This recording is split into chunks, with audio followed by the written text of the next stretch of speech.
Hi folks, Free Play Frank. Today I got a video about a homemade front end loader that I bought off of a friend of mine years ago who's since passed away. Unfortunately, we lost Meatloaf this week. If you guys are my age, like I was 12, 13 when Bad Out of Hell came out. And that was just a huge album back then. Me and my friends, we all had that album. We all used to walk around singing the songs.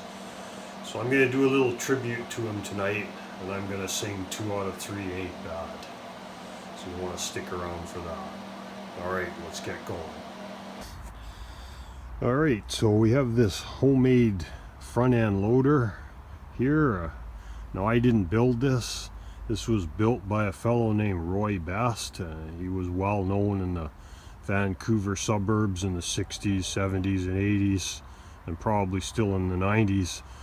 As a welder fabricator, and he built quite a few machines. Like he built a nice wood chipper, a sawmill, a couple more loaders and forklifts like this. Unfortunately, he passed away around 12 years ago, so this is in honor of Roy Best. So anyways, I believe that Roy built this machine in the 70s. And I remember seeing this. I visited Roy in the 80s and he had this and he was using it then. And I got this in about 2001.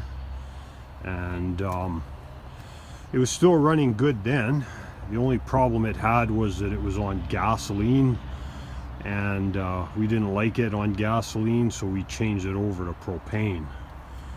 And the other problem it had was one of the differentials, the teeth are chipped off the ring gear, so when you put load on it, it makes a heck of a noise. But anyways, it runs and it works. I haven't used it in about 6 years because what happened to it was one of the valves stuck in, I forget whether it was opened or closed. And it only runs on 3 cylinders. And it's really hard to get started because I think the valve must be stuck open, because when you turn it over, like you can turn it over and over and over and it'll fire once or twice, and you can do that for like 20 minutes and eventually it'll kick in. But because it's got 1 cylinder that's stuck opened, it kind of cancels out the compression, I believe, something like that. But anyways, I'll show you how he built this. Let's start with the loader.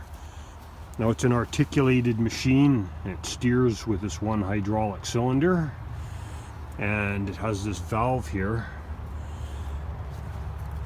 You can see that valve. You see this rod. It goes along to the bottom of the steering column. So when you turn the steering wheel back and forth, it only turns this far. That's neutral. This would be turning left. And this would be turning right. And it's pretty clever. See, it goes back by itself. You let go of the steering wheel, it goes back by itself, but it doesn't center itself. You still have to turn it the other way to get it to center itself. But once you've run this for a bit, you get used to it. And it's got a 2-way grease and valve here. I added the hydraulic filter, and I put all new hoses on this back in the early 2000s when I got it. And you can see the hydraulics. I don't know what these cylinders are off. They're really old. Imagine probably a front end of a tractor, or front end loader attachment for a farm tractor, most likely. And he built this. This is like 3-inch by 1/4 wall square tubing that he built the loader arms out of. And here's the cylinder that tilts the bucket. And you can see what a good job he did on the linkage there. And this works really good. You can tilt this. I can dump a full load of dirt into my truck with this clean, no problem. And the loader will lift about 1,800 pounds. Like, I've had a car on this. It has forks too. But someone, not me and not Roy, another friend of mine that had this briefly before I bought it, he adapted this Bobcat bucket onto it. It's a 54-inch wide quick change Bobcat bucket, and unfortunately he didn't quite do it right. You see how the hydraulic cylinder is retracted all the way? He should have put the bucket so that when it's retracted all the way, it tips up like this. because when you're driving around with a scoop of dirt in, you got to lift a bucket up about 6 feet off the ground to keep the dirt from falling out the front. But anyways, live and learn, right? And it's 4-wheel drive, and I believe the differentials are of a Willys Jeep. Someone told me that. And the front one is mounted upside down. You can see that he's mounted it upside down. And Roy shortened these too. He cut the housings and the axle shafts down. He did that himself. He used a grinder. Did all his work with torches, a grinder, and a stick welder. Old school. That's how I started. Anyways, this is the hydraulic tank. Roy built this too from scratch, and it doesn't leak. It's fairly clean inside. I put all new hydraulic oil in it, and you can see how one way hose comes off of the valve and then it splits into two to run the dual cylinders. And you see this is for one of these will be to tilt, lift the bucket up and down, and this other one is to lower it. So it lowers under power too, I believe. I can't remember, maybe not. Probably not. It's been a long time since I used this. And it's power dump, and you can curl back with it too under power, and dump under power too. So I can put the bucket down on something and push down, and it'll lift the wheels up off the ground. The thing I like this thing best for was snow. It works great pushing snow because you can push like the bucket heaped full, no problem. But if you do it pushing dirt, it's got that chipped off teeth on one of the diffs, so it goes ka-kunk, ka-kunk, ka-kunk, ka-kunk, and it makes a heck of a noise when you load it up trying to use it as a bulldozer. But you can see how he did the shafts here. This is just a yoke. And he's really smart, this guy. He was like an engineer, like a self-taught engineer. And I believe this transfer case is probably from the Willys Jeep as well. You see how he did the rear. See the old style of universal joints that's got? I've never seen that. I have no idea what that's from. Roy made this seat too. This is a homemade seat. It folds down. Had it recovered when I first got it. He made the pedals. He made everything. He made the cover over the drive shaft. See what a nice job he did on the pedals. The clutch pedal, brake pedal, throttle pedal. I don't know what you call a gas pedal on a loader, but revs the engine up, no problem. I don't think this cover's bolted down. I'll show you how he did the drive here. Okay. Now look at the shaft he made, and then he's got this sprocket set up with a chain, and it goes down, it runs a transfer case because you need more gear reduction to try to get it to go nice and slow. So he was really smart there. He geared this thing down. This thing goes real nice and slow. And I'm not sure what kind of a transmission that is. It's just forward and reverse. I don't think it has 3 and 4. I've never tried to use it. It might, but I believe pushing it down is forward and back is reverse. It could have 2 more gears in here. I've never tried to use it because all I've ever needed it to do is go forward and reverse. And here's the controls. Get the key start. And I put these switches in. One is for the alternator and one is for an electric cooling fan. And this was a choke when it used to run on gasoline. Ammeter works. Okay, now let's show you the engine now. Here's the propane tank mount that I put on here. Lift up the hood. Okay, so this is a Continental engine. But see over here, it says DIVCO. Now that stands for Detroit Industrial Vehicle Company or Corporation, and they made these fancy little milk trucks. Like you can Google it and see what they look like. They're great, cool looking little milk trucks, and they built them from the 20s all the way up into the 70s, and the style was from the late 30s into the 70s. Didn't really change that much. these little rounded milk trucks. I'd love to get my hands on one. Anyways, I think I put this air cleaner on here because the air cleaner that came with it, I can't remember what the deal with it was. But you can see how I got one spark plug disconnected, because if you leave the wire on there, it backfires like crazy because the valve is stuck open. So I just take the wire off. That radiator is out of 1987 Cougar, if you can read upside down, 302 automatic. I didn't put that in. I guess Roy did before he passed. Here's the propane setup that I mounted on here. Just did a quickie job on the mount and weld some scrap metal together to hold it. And it's an upside down forklift mixer. And we made this throttle linkage up. Well, Roy made the throttle linkage up, but I put this stop on the throttle linkage because it revs up way too high. We had to fiddle around with this quite a bit. And there's a block off in here. It only lets maybe about a third of the air in, because even with the flow for the propane set as low as it'll go, it just sucks way too much air in here and the engine revs up way too high. So the only way to get it to work, and there's no governor on here. Like Roy took the governor off. I'm not sure why he would have done that, but so what we did was we put a block off plate in here, and it has a hole about this big that just lets a little bit of air through. And then I put this stop on here, so when you put the throttle pedal down, it only pulls it back to here, and that gets you about 1800 RPM, and that works real well like that. And then we let up on the pedal, it goes back to neutral idle again. You see the exhaust system. It's just very, very simple exhaust system. Homemade muffler that Roy made. And I'll show you how he mounted the rear axle. This is quite ingenious. He built this frame, angle iron frame on the axle, and then that pin pins through, and this is the cross member, goes underneath, holds the rear cross member for the engine, and the rear axle pivots on that, just like the big time front end loaders.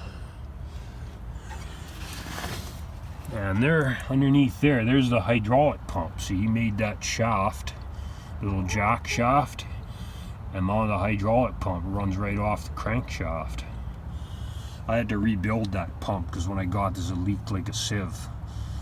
But it didn't take much to rebuild it. It's just seals, like the gears and everything were in good shape. So I just put seals in it, and it works fine. It lifts up, no problem. Like I said, it'll lift a car, no problem.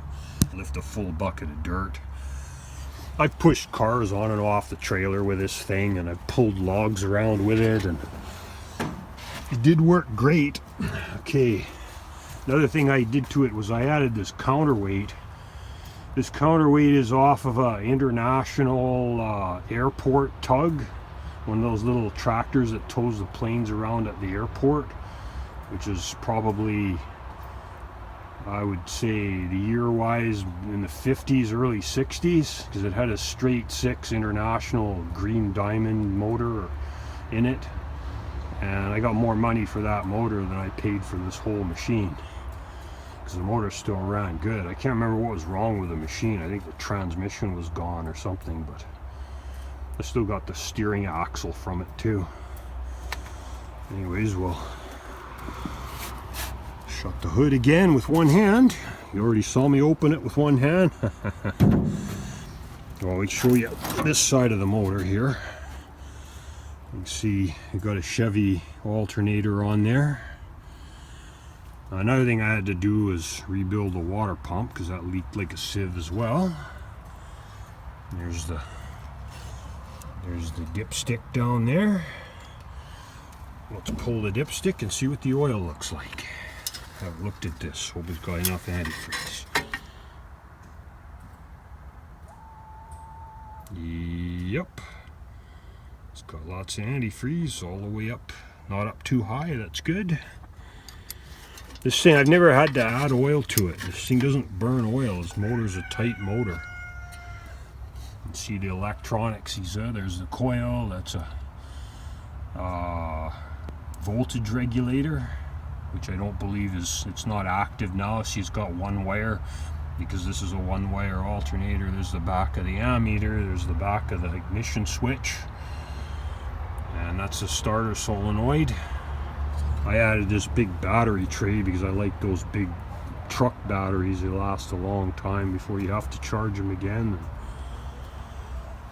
Anyways, this is a really great machine to play around with. I enjoyed playing around with it. Let me see if I can back up here and get you a picture of the whole machine so you can have a look at it.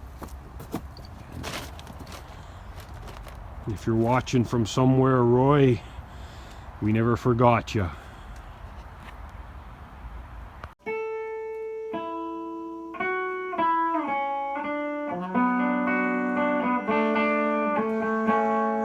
Maybe we can talk all night, but that ain't getting us nowhere. I told you everything I possibly can. There's nothing left inside of here.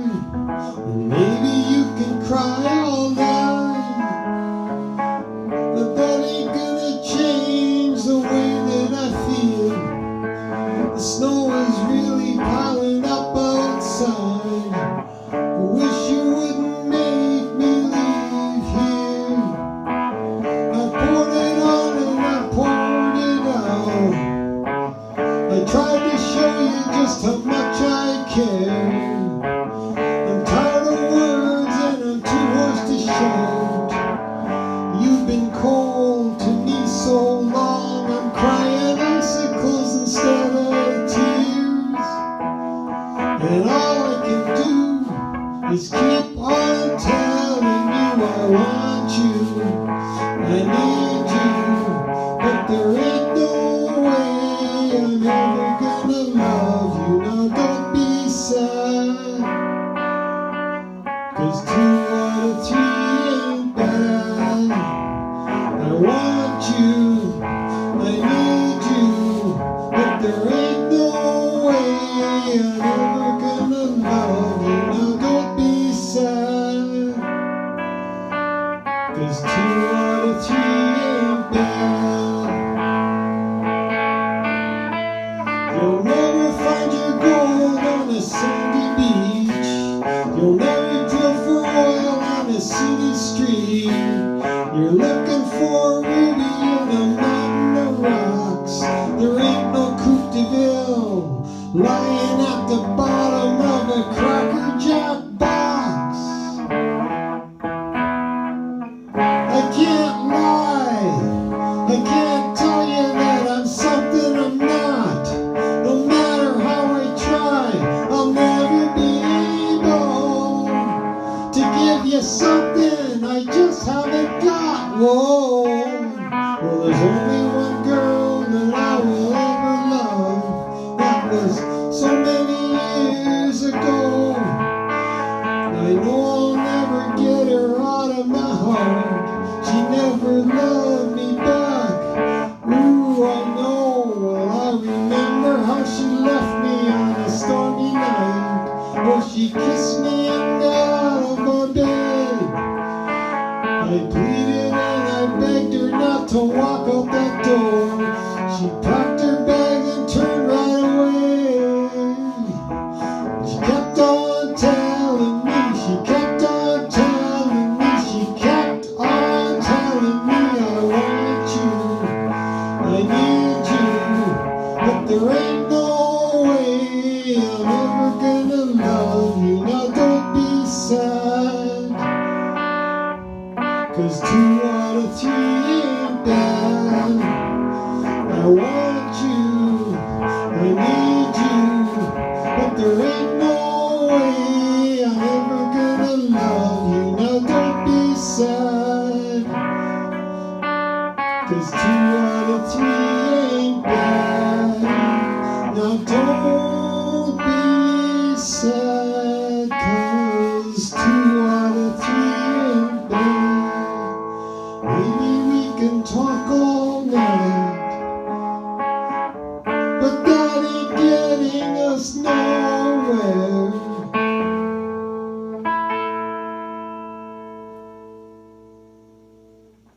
Thank you. Night, everybody.